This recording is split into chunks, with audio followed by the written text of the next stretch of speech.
Hello, this is Kelly with Isolation Protocol Day 237, NaNoWriMo Day 8.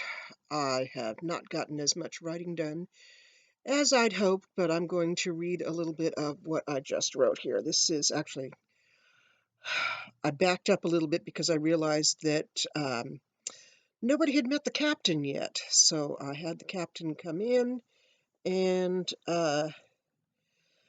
also wanted to show off that Alcia is starting to get a little frustrated with Neil constantly touching and grabbing and holding and pretending like they are a couple. So let's see. Oh, start a little higher. Okay.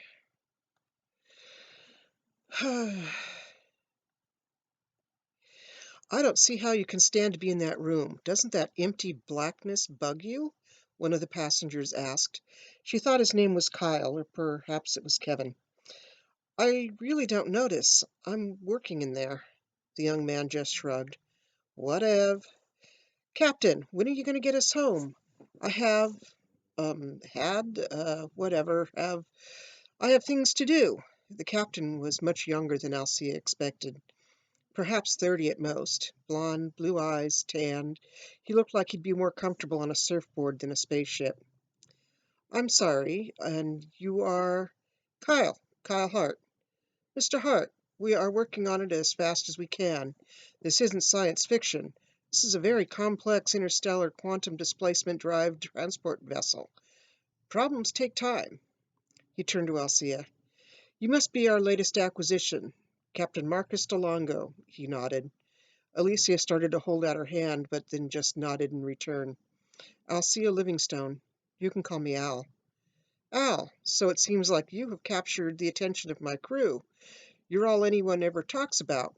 I mean, besides what we're all trying to do to get home. So I just had to meet you. Oh, I'm sorry. I didn't mean to be a distraction. No problem.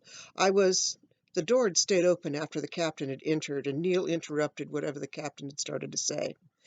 Captain DeLongo, nice of you to visit us peasants. He strode over to them and put his arm around Alcia's shoulders, and continued. Have you met our new celebrity guest? This is Al Stone.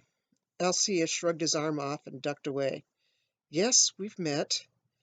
The captain continued to smile. Yes, Neil. Al and I were just becoming acquainted. Neil tried to put his arm across Alcia's shoulders again, and this time she shoved him a bit. Captain, I don't want to be a bother, but I was trying to get some work done. I don't like just sitting around. That received several groans and exaggerated eye rolls from a few of the others. They had all just been sitting quietly around a large oval table. At least the older couple were playing a card game. What can I do for you, Al?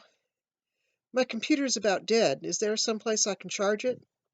The power stations are all clearly marked, he said, pointing to a small red bullseye on a table. Oh, Alcia said, I know about that. I'd set my phone on one and noticed it started charging, but my laptop doesn't charge like that. It needs an outlet. Outlet? Oh, right. I'll have an engineer see if there's something they can rig up for you. Thank you, Captain. I appreciate it. My editor will appreciate it. My publisher will appreciate it. I'm on a deadline. Before the captain could say anything else, he was bombarded with questions from the other unwilling passengers, most along the lines of, when will we get back home? Although there was a consensus when someone asked, is there anything decent to eat on this ship? So that is the middle of nowhere, and I'm falling a little bit behind, but not too much. I'll probably get caught up if I can just keep typing. I've got Salisbury squeezed behind me on the seat here, kicking me, and Honey Bear snoring right next to me. They needed to climb on me because a few minutes ago, probably about half an hour ago, the wind suddenly really picked up. It was just roaring. It was so loud. It got really dark. The sun's out and shining again, sort of. It's still kind of cloudy.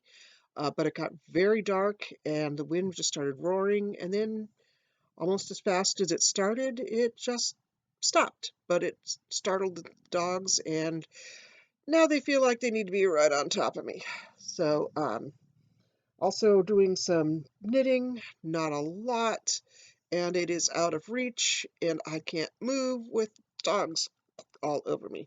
So, so I'll make this a short one, and I will catch up to you probably on Tuesday.